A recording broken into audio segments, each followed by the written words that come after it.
Bonjour le bon, bienvenue sur News Bon 3 pour un témoignage puissant sur l'enfer. Mes frères et sœurs, croyez-vous à l'existence de l'enfer?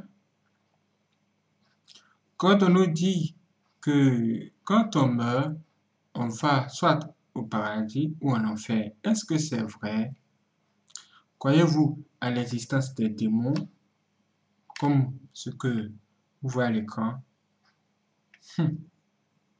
Si vous n'y croyez pas, vraiment, je ne sais pas quoi vous dire. Mais comme moi, j'ai déjà vu ce qu'on appelle le lac de feu, l'étang de feu, donc je ne peux pas dire que ce genre d'endroit n'existe pas. Et ce témoignage que je viens de découvrir va nous aider à comprendre certaines choses. Cette personne va nous révéler ce qu'elle a vu. C'est un puissant témoignage. Écoutons. Je me suis senti très faible pendant la prière ce matin-là. Au fur et à mesure que le temps passait et que l'adoration s'intensifiait, je me sentais de plus en plus faible au point où je ne tenais presque plus bien qu'étant assise. Je ressentais une forte décharge que je ne parvenais pas à supporter, mais j'étais là. Mon être spirituel s'est retrouvé quelque part en compagnie d'un ange qui avait l'apparence d'un vieillard. Il était revêtu à la manière des gens d'avant, une large tunique, avec, me semble-t-il, une écharpe sur la tunique, ça contournait ses épaules. Il avait des sandales comme des pieds nus d'avant de couleur dorée. Ses vêtements étaient d'une blancheur éclatante. Il me dit, servante, sois forte, car là où nous allons aller aujourd'hui, tu n'as jamais été là-bas. Aussitôt, nous nous sommes retrouvés en bas dans la terre. Dans le ventre de la terre, il faisait très sombre. Je pouvais voir des flammes et tellement vives. Il faisait très chaud, il y avait aussi des cratères remplis de flammes géantes et très vives, 2 Thessaloniciens 1, 8. Des âmes criaient de partout. Des cris qui transperceraient le cœur le plus dur au monde. Il se trouve que les flammes de ce lieu sont vives, mais les ténèbres étouffent aussi bien qu'il n'y a pas de lumière là-bas. L'ange me dit d'attendre un petit moment, de toute façon j'étais paralysée par ce que j'entendais et je n'avais aucune envie de bouger de là si ce n'était de sortir de là. Au bout d'un moment, l'ange et moi fûmes éclairés. Je vis à l'intérieur de ces cratères des âmes qui brûlaient vives. Elles étaient enchaînées les mains derrière le dos. Les cratères prenaient feu comme du papier en même temps que les âmes se reconstituaient et puis ensemble avec les âmes prenaient encore feu. Lorsque les âmes étaient calcinées, les cratères devenaient comme du papier brûlé et le cycle recommençait. Je n'arrivais même pas à faire un geste quelconque tellement la condition de ces âmes me paralysait. Je ne pouvais m'empêcher de pleurer. L'ange me dit de le suivre. En marchant, une âme m'appela du milieu d'un des cratères dans lequel elle était. Une force la propulsa hors et elle se retrouva à quelques pas de moi. Elle était calcinée. Par sa voix, je pus savoir que c'est une femme. Elle parlait en tremblotant, il ne restait d'elle qu'un squelette à peine d'une couleur grisâtre. Elle me dit, je suis ici depuis déjà 40 ans. Je m'appelle Caroline. Sur Terre, je vivais en Angola, mais j'ai eu le privilège de voyager dans plusieurs pays là où le Seigneur m'envoyait témoigner. Au lieu de me limiter à témoigner, je m'étais mise à prêcher, comme les femmes pasteurs. 1 Corinthiens 14, 33-34. Les pasteurs que je croisais m'encourageaient dans cette voie et j'avais commencé à ne plus écouter le Seigneur. Je m'étais laissé emporter par le goût du luxe, l'amour du succès et l'orgueil. Avant que le Seigneur m'appelle à le servir, j'étais une prostituée, j'avais contracté 5 maladies, 3 maladies sexuellement transmissibles et 2 maladies vénériennes. J'en parlais à une amie chrétienne qui m'invita dans son église. Aussitôt arrivé à l'église, le pasteur et sa femme se sont empressés de prendre soin de moi. Ils m'ont très bien encadré. Et c'est ainsi que d'un cœur sincère j'acceptai le Seigneur abandonnant ma vie passée. J'étais zélée dans le Seigneur. Et lorsque le Seigneur m'a guéri, j'ai commencé à témoigner dans mon église, puis d'église en église et je m'étais laissé emporter par cette vie à laquelle j'avais pris goût. Mon pasteur me prévenait toujours pour me ramener dans les normes du Seigneur, mais plusieurs autres pasteurs le dénigraient et m'encourageaient. Cette vie a duré pendant 12 ans, le Seigneur ne cessait pas de se révéler à moi pour me ramener à lui, mais j'attribuais ces révélations à Satan. Je me disais que c'est Satan qui voulait me dissuader pour m'empêcher de servir Dieu. Je m'apprêtais encore à aller prêcher dans une église quand la mort m'a surprise. Moi-même j'avais déjà mon église, comme pasteur responsable. 1 Timothée 2, 12.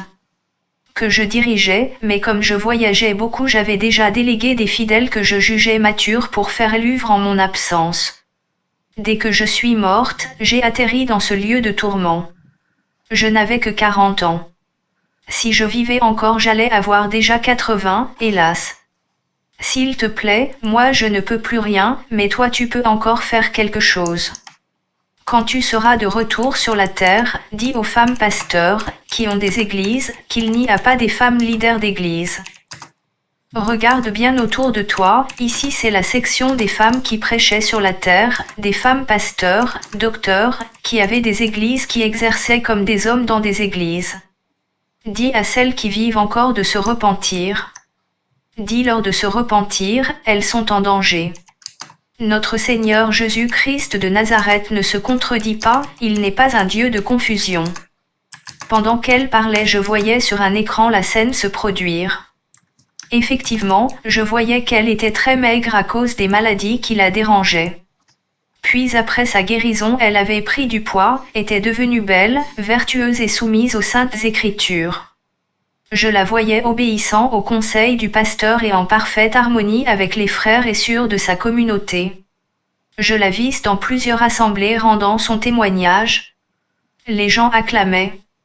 Au début je pouvais voir que cela la gênait, mais au fur et à mesure qu'elle allait témoigner là où elle était invitée, elle changeait d'attitude, elle aimait se glorifier.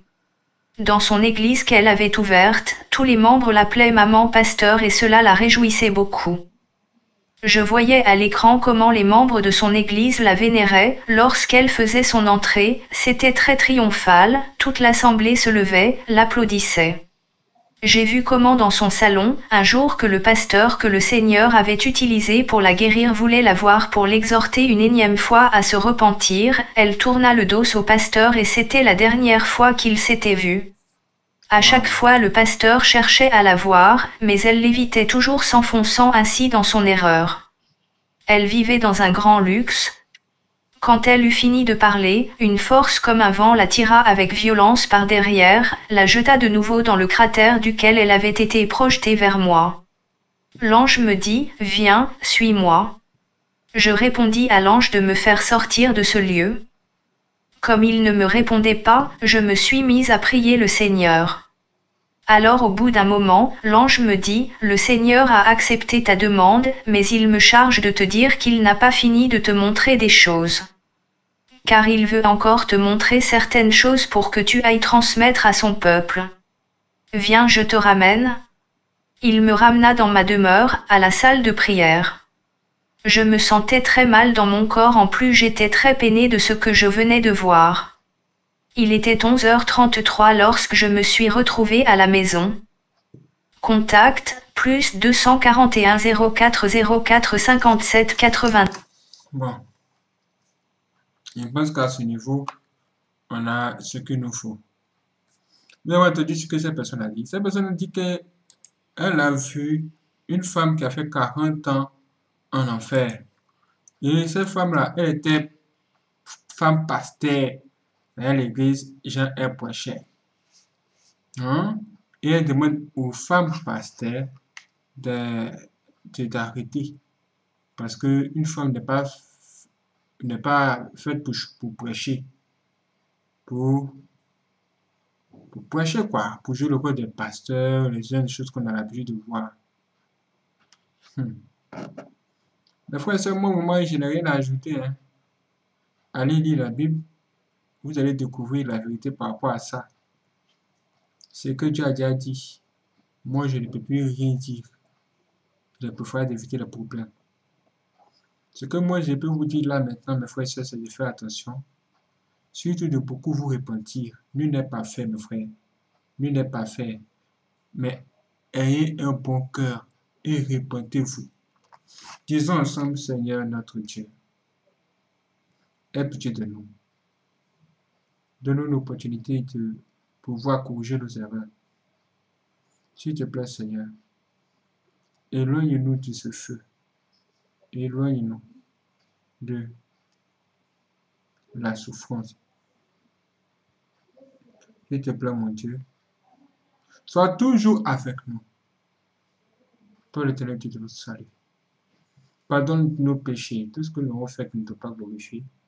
S'il te plaît, Seigneur, veuille nous pardonner et aide-nous à marcher selon ta volonté. Ne nous soumets pas à la tentation. Tout ce que le diable prépare contre nous pour que nous tombions dedans, que ça ne marche pas.